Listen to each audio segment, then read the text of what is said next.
Welcome, here I've got ARCHOS Core 57S and I'm gonna show you the top tricks of the camera. So at first we have to tap on the camera button to open it. And for now we are in the standard photo mode, so let's see what we've got here. And let me start with these buttons here. As you can see here, we are in the standard capture mode. By tapping on this video icon we can change the standard photo mode to the standard video mode, so this is how to change this. And also here we have this words, mode, capture and filter, so we can manage this by just sliding to the left or to the right. So as you can see here we can change the modes of this camera. From the right we have the filters, so here we can make our photo just more beautiful before we take it. As you can see, this is how it works here.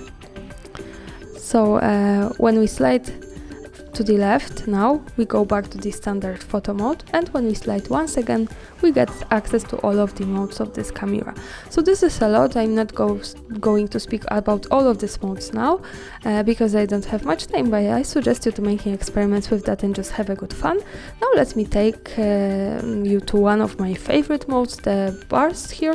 When we tap on this we get access to it, and this mode gives us possibilities to take more pictures at the same time. So when we tap a little bit longer here, as you can see, we can take the bars shots of this series of pictures.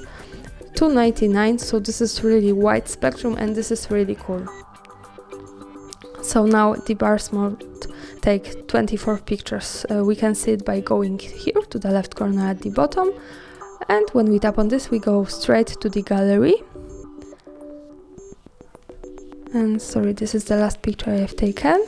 When we go back we can see that all of these pictures was taken at the same time in the bars shot, so this is really cool here. Now let's go back to the camera and let's stay now on the standard auto mode, and let's see what we've got here. Now let me show you what is happening when I tap on the screen like that anywhere. So this is the focusing ring, we can focus anywhere we need. And now let me use two fingers like that. By doing this I can get access to the zoom, so I can get closer to my subject and also go back. So this is how it works. This is not wide zoom at this camera, but this is how it works. Now let's go to this settings bar and let me start with this button. This is the HDR, so here we can turn it on and turn it off by just one tap, and I suggest you to have this turn it on when it's possible, because the HDR helps to improve the details in the brightest and darkest areas of our photo, and it really make our photos just more beautiful and lightful. So this is really cool that we have this here. Now let me keep this turned off and let's move to this button. Here we have the camera timer, so we can change the delay of the taking picture. For now it is 3 seconds of delay. We can change it to the 10 seconds of delay, and when I tap once again on this we can turn it off. So for now let me pick this on 3 seconds to show you how it works, and let me take a picture. And here we have the countdown, as you can see, and the picture was taken with 3 seconds of delay. So this is how it works. Now when we tap on this twice we can turn it off again. Now let's move to the next one button. Here we have the flash, so we can turn on flash every time we take a picture.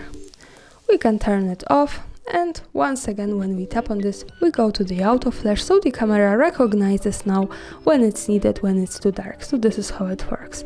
Now let's go to the left corner. When we tap on this button we get access to the advanced camera settings. As you can see, there are many of these, so let me show you a few of them.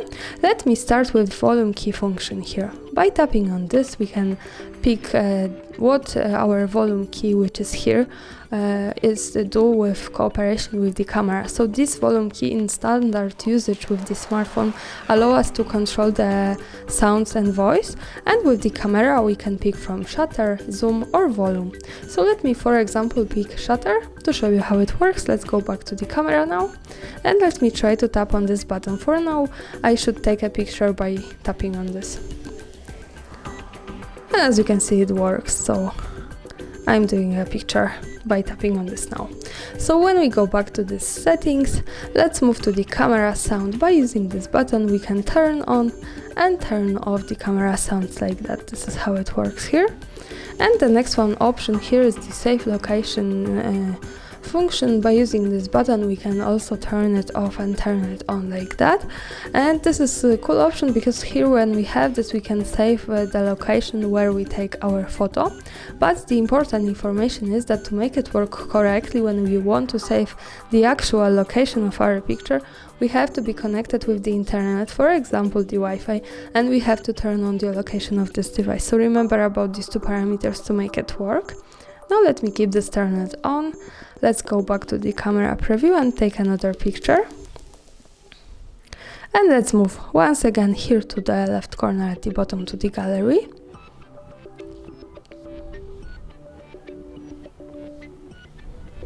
And now let's pick this picture, the first one which I've taken.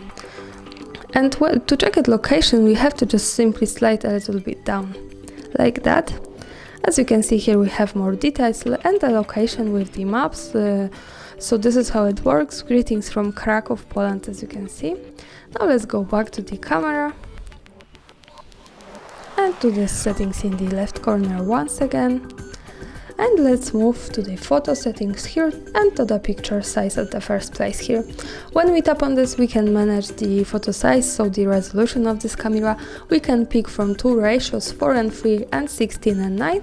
This is connected with the quality, so 4:3 is available with 8, 5 or 3 and 1 megapixels, and 16:9 ratio is connected with 7:2, 2:1 and 0 and 9 megapixels. So of course I suggest you to keep this on the best possible quality, so to 4:3 80 megapixels, and when we change this to 16:9 to 7.2 megapixels, also the best quality. I can also go back to the camera to show you that this is changing. So the camera frame has changed here to the longer one, and when I pick once again this and pick again the picture size to 4:3, so we can go back easily to the original one, we can see that this is also changed here. So this is how it works.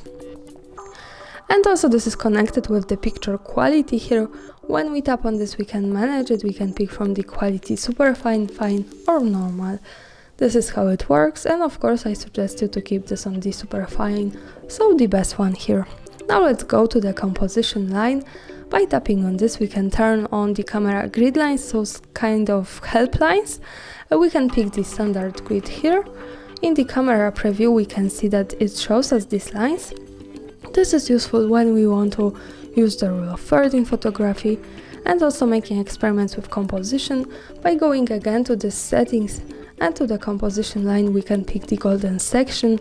So in the camera preview this is how it looks like. This is kind of spiral here, and also here we have access to the reticle, and in the camera preview this is how it looks.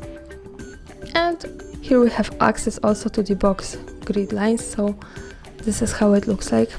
And of course remember that these lines are not visible at the real picture, so they are only to help us taking better photos. To turn this off we go back to this settings tab once again on the composition line and pick the close option here. So for now all of these grid lines has gone.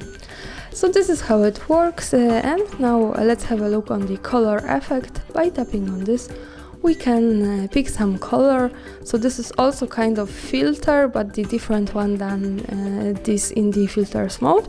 We can pick mono, negative, sepia, cold, antique. For example, let's pick sepia.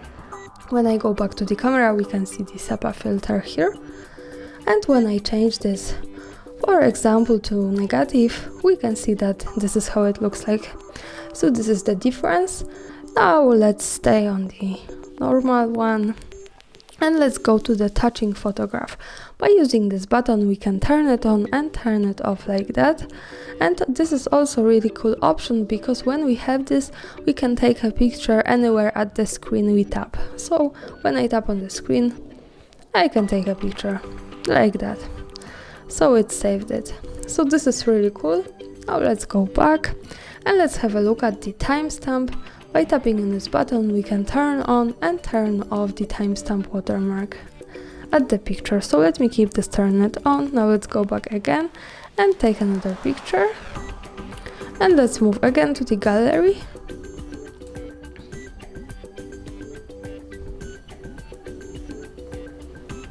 And to this picture, the first one. As you can see here in the right corner at the bottom, we have the timestamp watermark, so this is how it looks like on this device. Of course, when we don't need this, we go back to the camera and to the settings in the left corner. We pick also once again this button, so for now this is turned off. When we take another picture, the watermark with the timestamp should be not visible at it. And after turn it on and off and managing all of the settings, sometimes we want to go back to the auto settings. We can do it easily by using the restore defaults option at the last position here. So let's pick this and done. And that's all. Thanks for watching, subscribe our channel and leave the thumbs up.